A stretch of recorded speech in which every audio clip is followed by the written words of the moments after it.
You're listening to Canary and Finch News.com. Find out what really works from people who know birds.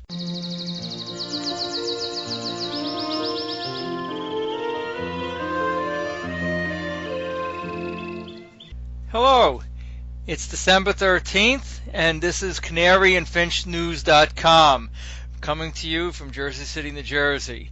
And in San Diego, today we're talking with Andrea Cabibi. Andrea has vast experience with a wide range of exotic animals, reptiles, mammals, and birds. In addition, Andrea is a canary breeder, and she's been experimenting with and perfecting artificial insemination for canaries. And there's a champion Norwich canary is the proof of the success. Andrea, hello. Hi, Anthony. Certainly winter's definitely here in San Diego, California. Most of the migratory birds have arrived, like the white-crowned sparrows and the sharp-shinned hawks. Fortunately, some of the visiting raptors can be a bit of a challenge to our domestic birds down here kept in outside aviaries, but we're always pleased to see them. And Canada geese are also everywhere and grazing in our fields at the moment. It's getting really cold at night, but the days are still warm in San Diego and usually are right throughout the winter season here. And Anthony, I wanted to thank you very much for this opportunity to share the exciting progress that I've been making with artificial insemination in small birds. But first I thought I'd share a little bit about myself and my own bird experience. I've worked professionally with wildlife for over 33 years in zoos in the United States, Canada, and the United Kingdom. For the past 8 years, I've been animal care manager for the bird department at the San Diego Zoo Safari Park. In total, I've had experience with over 400 species of birds, animals, and reptiles, and I've specialized in the breeding and release of endangered species. But at home, I love most to breed canaries and finches, and I have over 170 canaries that I breed and show, and I really love the challenge of the more difficult and rare breeds like the Norwich, Rhinelander, and others. I was sent to a National Zoo in Washington, D.C. by my work to receive specialized training in artificial insemination in birds, and from there I developed the artificial insemination program for cranes at the San Diego Zoo Safari Park. This has been hugely successful for us and produced chicks from wattled cranes, Sarus cranes, demoiselle cranes, and these are birds that have been together for up to 15 years and never given a fertile egg before we started artificial insemination on them. So after that success, I got really excited about the possibilities for artificial insemination, and I decided to bring that skill home into my own bird room, and especially with the more difficult birds like the Norwich, which I have a lot of. So now to give you a little bit of background, to give everybody a bit of background, there's been a lot of work done on artificial insemination in the larger birds, such as cranes, but very little has been done with the passerine birds, such as the canaries and finches. I did a lot of research, and I consulted with reproductive biologists, veterinarians, and field biologists to get more information. And part of the reason for the lack of success has been the difficulty in keeping the sperm alive in the small birds because the semen samples are so small and very lacking in fluid. And what tends to happen is they dehydrate almost instantly in the collection pipettes. So for the past couple of years, I've been developing a technique that introduces a pH and osmolarity balanced semen extender into the sperm sample, and this enables a sperm to stay alive long enough to be inseminated successfully into the hen. And some of these techniques I've adapted from what I learned at National Zoo and also what I practice on cranes at my work. The other thing I've found is that fecal bacteria kill sperm, so an antibiotic is also included in the semen extender to help protect the sperm from the fecal bacteria. When birds breed naturally, they don't tend to have feces in their cloacas, But when we go to do AI and take a sample, it's kind of an unnatural situation. You're more likely to have fecal bacteria mixed with a sperm sample. The other important component that I've developed is a humane and harmless method of collecting the sperm samples and inseminating the hens, and that ensures that our birds are not hurt or harmed in any way. And this has been really important for me to share because I know there have been some attempts made by other breeders that are potentially very harmful and hurtful to their birds. So I really want to stress that everything that I'm doing is very unharmful to the birds and the minimum amount of stress caused to them as well. Now, what happened while I was working for a couple of years on my birds is my canary egg and finch egg fertility rate increased to 95% once I started to use these techniques I was developing on my birds. And I really wanted to share this with other canary and finch breeders because they're always looking for ways to overcome the problem of infertile eggs. I then went on to develop and test my artificial insemination kit for canary and finch breeders for a couple of years, and also wrote a book and took videos to accompany it. Now, these kits are now selling worldwide, and other breeders are, I'm really pleased to say, able to bring science into their bird rooms. There's many advantages to using artificial insemination on birds, and some of these include the ability to breed a champion male to many more hens than was possible before. Not only can the males be collected from daily for insemination of hens, but each sperm sample could also be inseminated into multiple hens if it's diluted using the semen extender that I've included with the artificial insemination kit. Now, prize males that are either older or potentially not able to breed hens due to a physical disability with artificial insemination can now continue to be included back into everyone's breeding plans, which I think is really exciting. There's also a possibility of offering a stud service to other local breeders and sharing the sperm samples with other breeders' hens.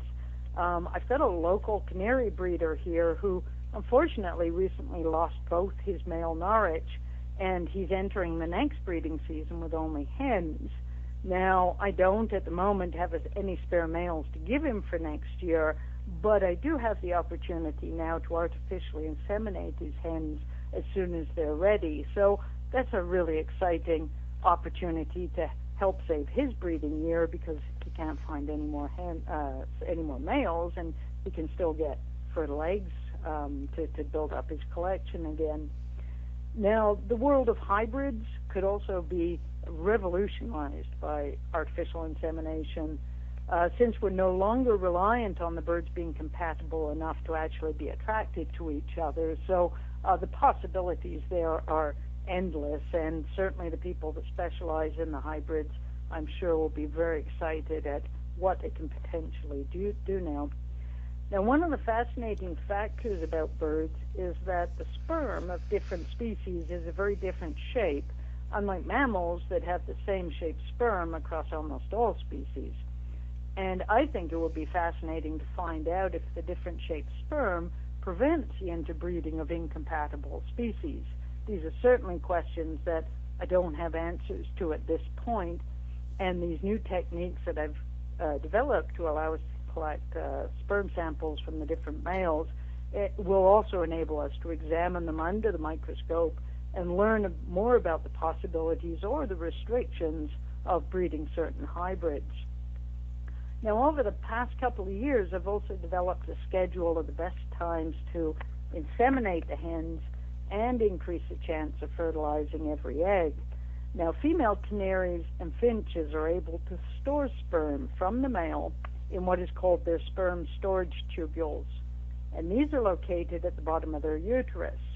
The hens are capable of storing sperm and fertilizing their own eggs in this way for anything up to 13 days. However, not all hens are created equal, and some can store sperm for longer than others. Also, older hens I've found are not able to store sperm at all.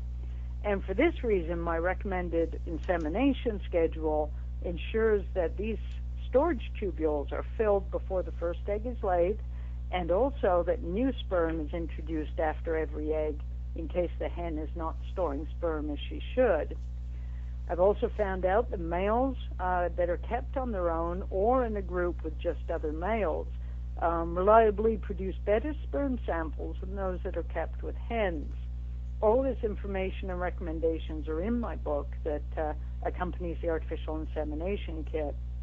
I'm really excited at how this could revolutionize canary and bird breeding and open up so many more opportunities for breeders. Another interesting factor with artificial insemination in birds is that different species require different sperm collection techniques. The technique that we use for collecting sperm from cranes is totally different to what I use for parakeets, which is again different to what is used for canaries. So there's an awful lot to be found out about how can we use this with different species.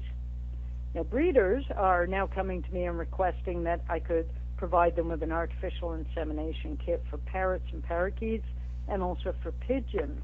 I'm working on both of these, and I will have them available soon for anyone who might be interested.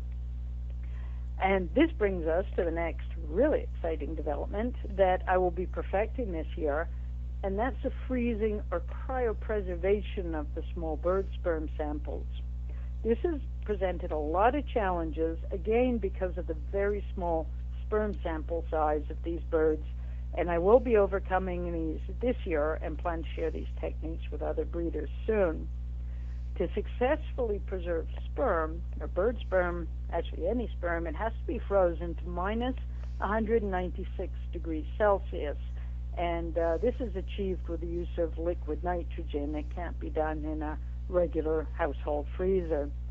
Now, the possibilities of frozen sperm samples opens up again a whole new world where breeders can store the sperm of their champion males for many years to come and potentially reintroduce those genetics back into their breeding line at any time along the way after the male is gone. They could offer a stud service to other breeders, and I'm also planning to develop systems where the breeders can either set up a frozen sperm bank through their bird clubs, a service through my own company, or even set up their own storage tanks. How many of us have worked for many years on developing a certain breed, and after perfecting standard features have found that we lost other essential points of the breed? For instance, we continued to develop the feather quality and body shape of the Norwich Canary, and many generations down the road we may find that the head size is reducing at the same time. Wouldn't it be a huge advantage to reintroduce a frozen sperm of a male, say from many years ago, that had the perfect head but lacked the right body proportions? Or even those rare breeds that have been lost, such as the Lancashire Canary, and now need to be redeveloped. The other exciting development from sperm freezing would be the shipment of sperm, which could be national or international. This would reduce the huge expense and risk involved with shipping live birds, and also has the potential to increase the genetic diversity of everyone's breeding stock, since the champion birds that are usually kept by the breeder can now be shared with other breeders, and the original owner can still have his bird at his disposal as well. Now, every country has different import requirements for genetic material such as sperm, so I will also be providing more information on what is needed to successfully import or export bird sperm to other countries. There's many challenges I need to overcome. Australia, Australia, the zebra finch, they have zebra finch mutations which are not available in any other parts of the world. If Australia will allow out,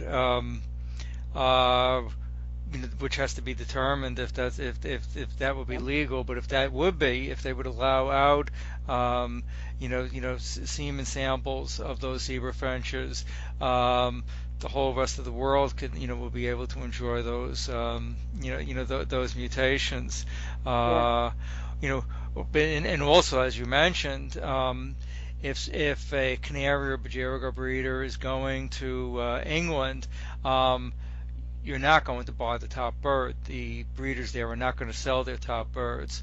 So you have to be, satisfied with their lower tier.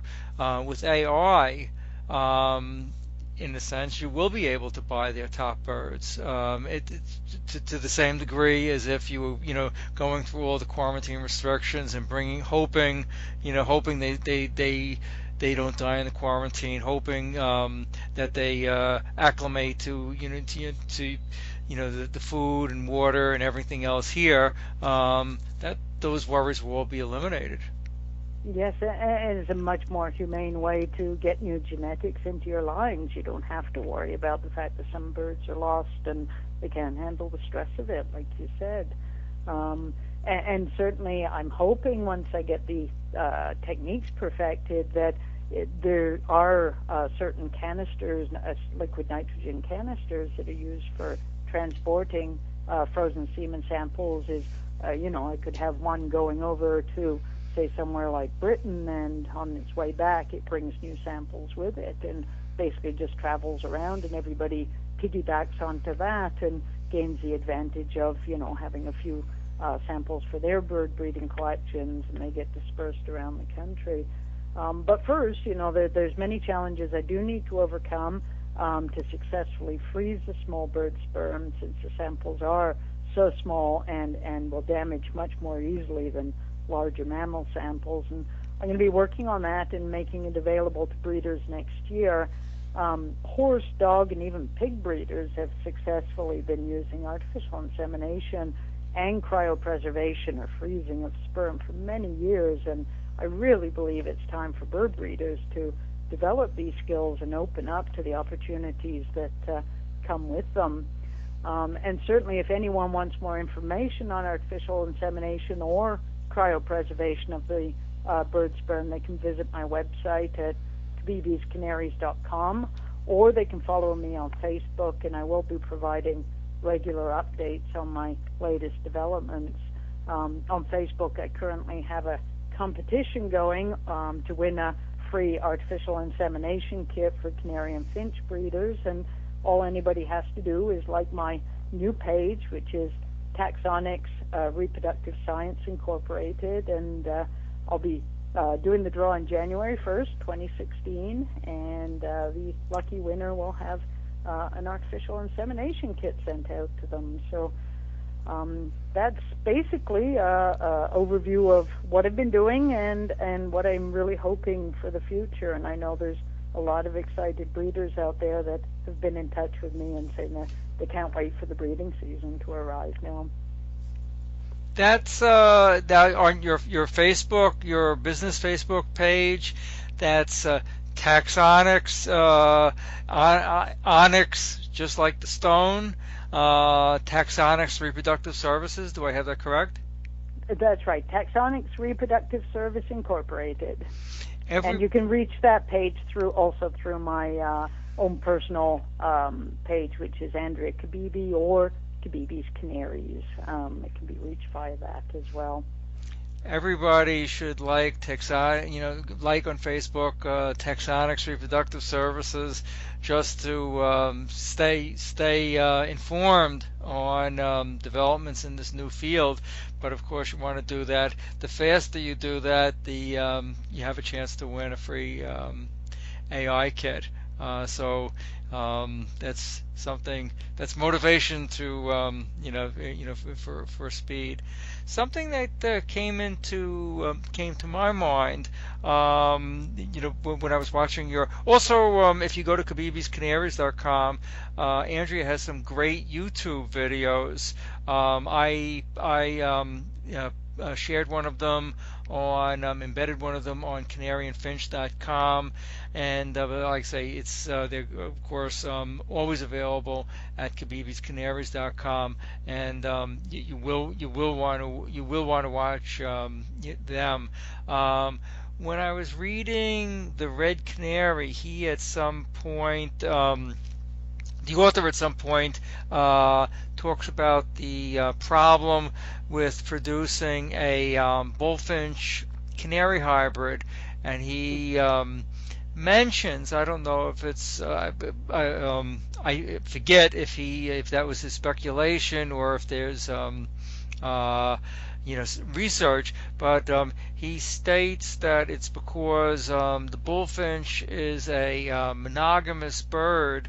Um, its sperm is not as effective at fertilization as the goldfinch say, or most of all the other European finches that are breed just like the canary. One male will breed with many hens. Mhm. Do you think AI with this extender might help with this the canary bullfinch canary mules? I think it definitely will. Now, one of the things about the passerine birds is the techniques that I've developed are good for canaries, finches, and sparrows. Basically, any of the birds that develop the what we call the cloacal protuberance, which is where the cloaca on the male or the vent on the male swells up, and that enables the extraction of the sperm to be easily done. So certainly with the bullfinches, goldfinches, black siskins, all of these, the sperm can be taken from the male or it can be taken from the male canary and inseminated into male finches. Now, one of the things that I concentrated on for the last couple of years was mainly perfecting the techniques, making sure that the results were consistent, finding, what was the right formula for the semen extender, and and also testing the kit to make sure that it's going to work for everybody. My focus has not been on which hybrids can be bred with which, or even how much can you dilute the one sample and still inseminate a hen. And I think all of these are very exciting questions that as people get more into the artificial insemination and can use the kit to practice and experiment a bit with their birds, we're going to get a lot more questions asked and answered, like the one you just said. I know there was one gentleman talked to me, I believe it was a black siskin, that he had heard that you can inseminate a hen black siskin with male canary sperm, but you couldn't do a male black siskin to a female canary because his sperm was a different shape. Now, I think these are really interesting questions. Was it theory? Is it true? And certainly with artificial insemination, you can look and we can actually extract the samples easily from the males and have a look and, as I say, find out, well, why isn't this compatible? Or, with the bullfinches, if the semen is not as competitive as canary semen and not as virile, then use the AI to increase our chances on that. So there's going to be, I feel like I've just opened the door and people are going to be providing us with so much more information. The people that have bought my artificial insemination kit have access to the members only area of my website, and on there I also have a chat room, a bird chat room, where people can pose questions. They can also write in and say, oh my gosh, I just managed to cross this with this and I never thought it was possible, and we can certainly expand the possibilities from there, because as I say, my main focus was just the very basics and to keep my data pure for statistics and for making the kit. But from here, I'm very excited to hear the response from other breeders and find out how they've expanded it and what they can do now. The I'm also thinking there's some research going on concerning the effect of domestication on on birds. There's some on all animals. There's some speculation that with regards to the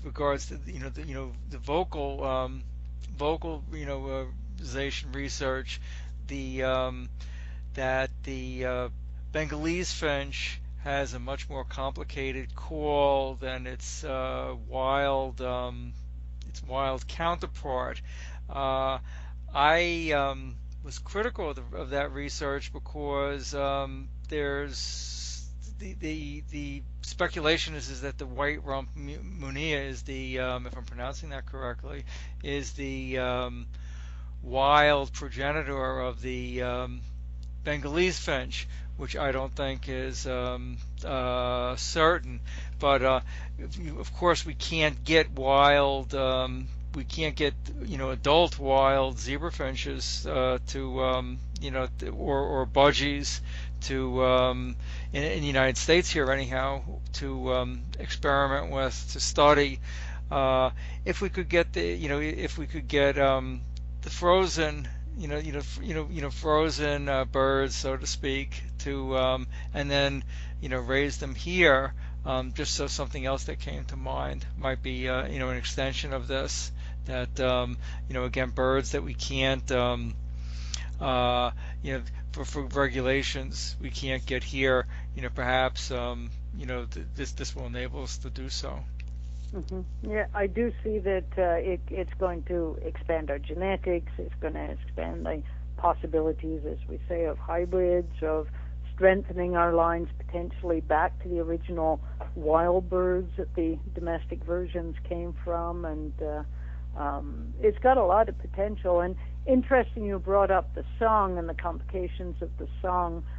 It's one of the challenges we deal with saving some endangered species, and that is that particularly with the songbirds, we might use AI on them and then use foster hens to raise the youngsters. But of course, the youngsters, especially the males, need to hear the father's songs in order to successfully breed in the future and be released back into the wild. So song in the birds is very, very complicated. It's got colloquial differences even between species, and it's certainly an interesting aspect of birds. But I do digress off of the artificial insemination here. With also in terms of hybrids, there's native birds that would be interesting to try to cross with the canary, the American goldfinch, for example. But of course, there would be no legal way of doing that because it's illegal to keep them, quite rightly, illegal to capture or keep those birds in captivity. Something that came to mind is that there's possibility that there's birds that were injured by a cat, for instance, or for whatever reason. You mentioned with the canaries, a bird that suffered a leg injury. Perhaps perhaps there are native birds that are kept that are being kept in captivity because they have a leg injury. AI would enable these to be used. Of course, I don't know what the legality would be. I don't know if it's possible at all, or if or there would have to be some sort of permits required. But do you think this would be something possible if there is a native bird being kept with a leg injury? It could there could be some attempt to produce hybrids. I think it's a very interesting thought. I think the only thing, and certainly yes, it could physically be done, but permitting for federal and local authorities would have to fairly carefully be checked, because I know a local wildlife is protected to the extent that we're not allowed to unduly interfere with them in any way, even when they're, say, in a rehabilitation center and not likely to be released. They're still pretty heavily regulated. But as you said, certainly checking what the permitting would allow and whether it would be possible to collect sperm samples from those individuals that are going to remain in captivity due to injuries.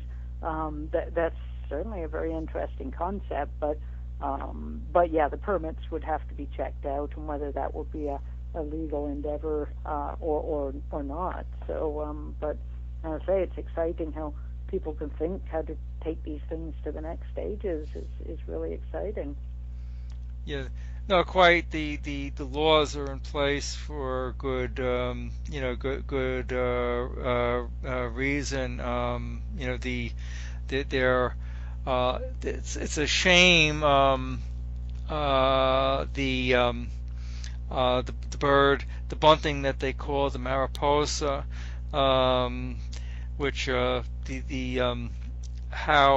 how often I see people posting on Facebook pictures at a flea market, a cage full of canaries with two or three of these buntings in, and people asking what color canary is this? That birds would be that people would be capturing these birds at all, is bad enough at the thought that they're taking them to a flea market, and selling them to people who, you know, you know, you know, don't know how to take care of a canary, much less, an exotic bird, a wild bird, is a shame.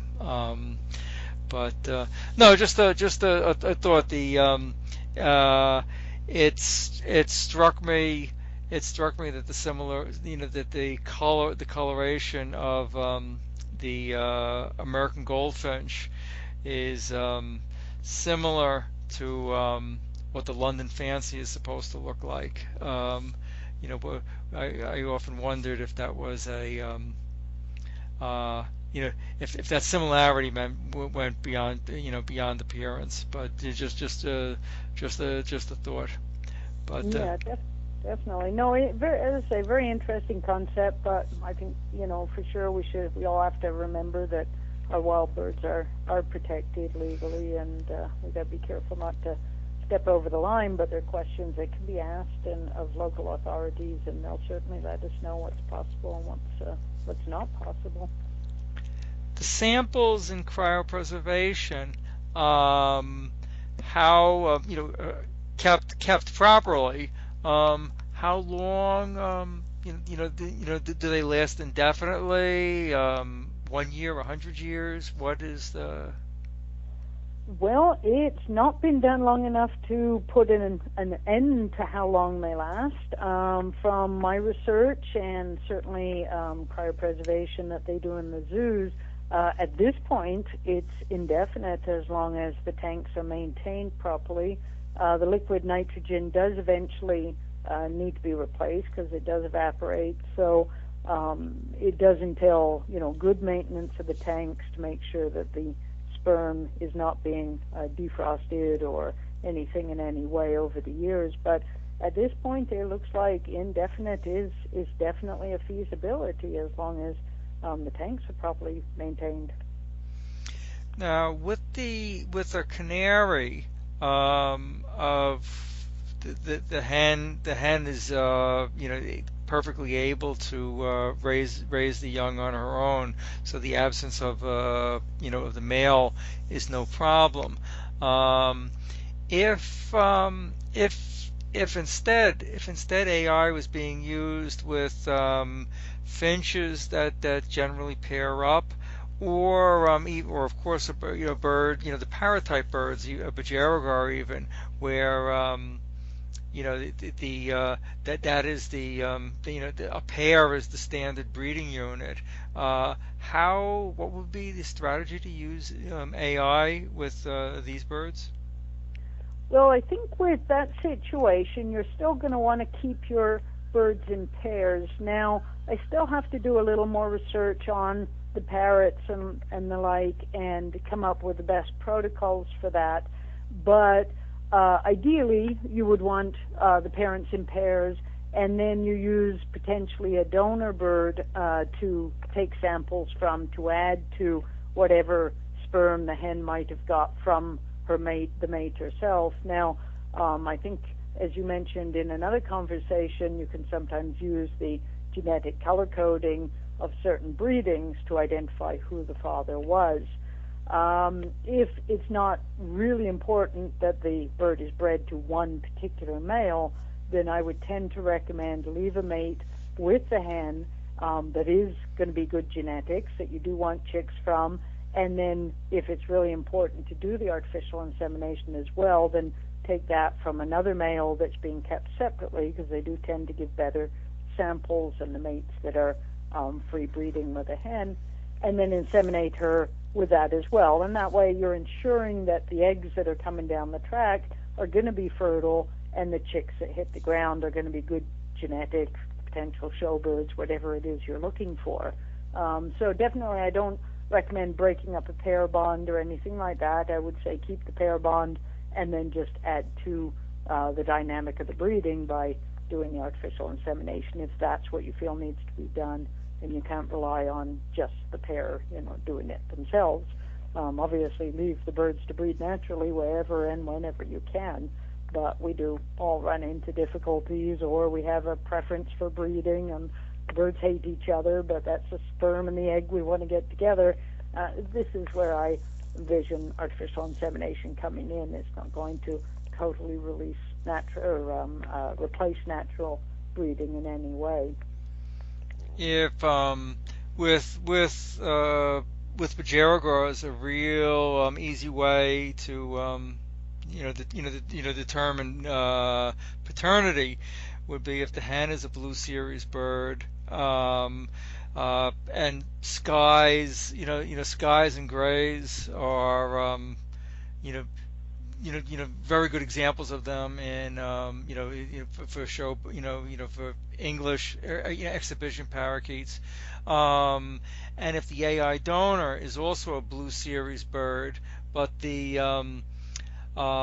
companion male, the companion male for the hen is a green series, it's going to be very obvious. Any green chicks are going to be are going to be from that male. The blues or the grays will be from the donor male. Also, but the testing you mentioned, how the DNA testing, how analysis. How expensive that is now, so that wouldn't be that's something a zoo can do, but that's not something practical for an individual. But these costs are always dropping, so there would be a possibility at any rate that this would be something that actually would be in the realm of that a especially an exhibition breeder, or somebody raising racing pigeons might be able to afford. And certainly a possibility for parent testing or paternal testing. I know they use it in dogs and horses sometimes, so it's out there. Now the actual expense of it, and certainly we use it in zoos if we're doing multiple breedings or artificial insemination and we're just trying to get a fertile egg. What it would be, how feasible it would be for the average breeder, I don't know. But as you say, the costs of these scientific testings are coming down all the time, and certainly, avian DNA sexing tests are very affordable these days. So maybe, parentage testing, DNA testing will be feasibility in the near future. Now we've been talking quite a bit about ways this technique might be used, but it has been you used it very successfully. You raised a show-winning Norwich through this, correct? Yes, that's correct. I did indeed. Yeah. So this is something that's other people can use for the to achieve the same results. Yeah. But now do go to on Facebook, Taxonics, reproductiveservices.com, like that page, and CabibisCanaries.com. You'll find the YouTubes, the YouTube videos, and of course ordering information for the kit. This you're listening to this on Canary and Finch News.com, and do stay tuned. For more podcasts. Andrea, thank you very much for for telling us about this. This is something very exciting, and it's great. It's really great that a somebody with professional experience is is sharing that with bird fans. I meant to ask you actually, were you a bird fancier, or, canary fancier, and then went on to profession, animal management, or did you come to that by another route, and then take up breeding of canaries?